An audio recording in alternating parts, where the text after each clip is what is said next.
এই মুহূর্তে সরাসরি কেশপুর বিডিও অফিসে পঞ্চায়েতের 100 দিনের চুক্তিভিত্তিক কাজের কর্মীদের ডেপুটেশন দিচ্ছে, আর সেই ডেপুটেশন দিয়ে বেরাচ্ছে।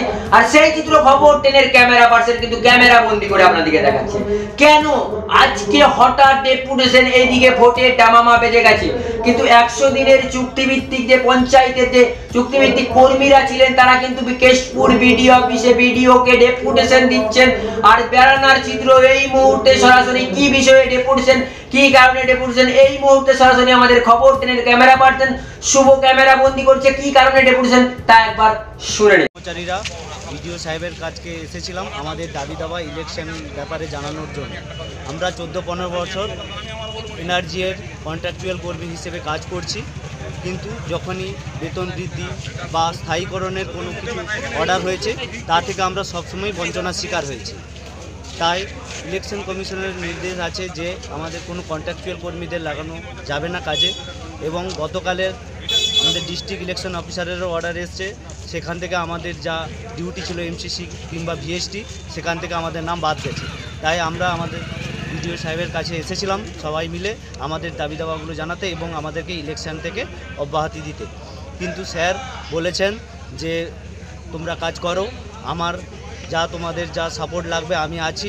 এবং উনি সহানুভূতির সহিত আমাদের যে আবেদনগুলো আমরা করেছিলাম উনি নিয়েছেন, এবং উনি ওনার মধ্যস্থন রয়েছে উপরে কাগজপত্র উনি পাঠিয়ে দেবেন বলেছেন, এবং আমাদের দাবিগুলো যাতে পূরণ হয় উনি আমাদের দাবির সাথে একদিন সহমত।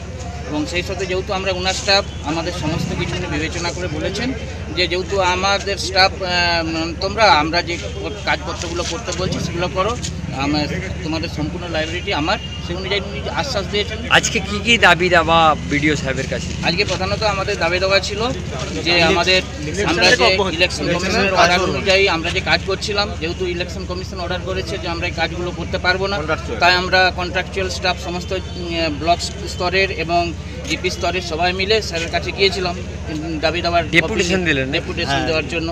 এবং আমাদের যে এনার্জি কর্মচারীরা বঞ্চিত সেই সমস্ত অনেক কিছু দাবি দেওয়া ওনার হাতে তুলে দিলাম, উনি যথাযথ বিবেচনা করবেন এবং সেই কাগজপত্র উপরে পাঠাবার প্রস্তুতি নেবেন বলে আমাদেরকে আশ্বাস দিয়েছেন। এবং বিভিন্ন কথাবার্তা হলে যথাযথ সদর্থক আলোচনা হয়েছে এবং উনি আশ্বাসও দিয়েছেন আমাদেরকে। আমরা মোটামুটি সন্তুষ্ট হয়েছি। আপনার নাম?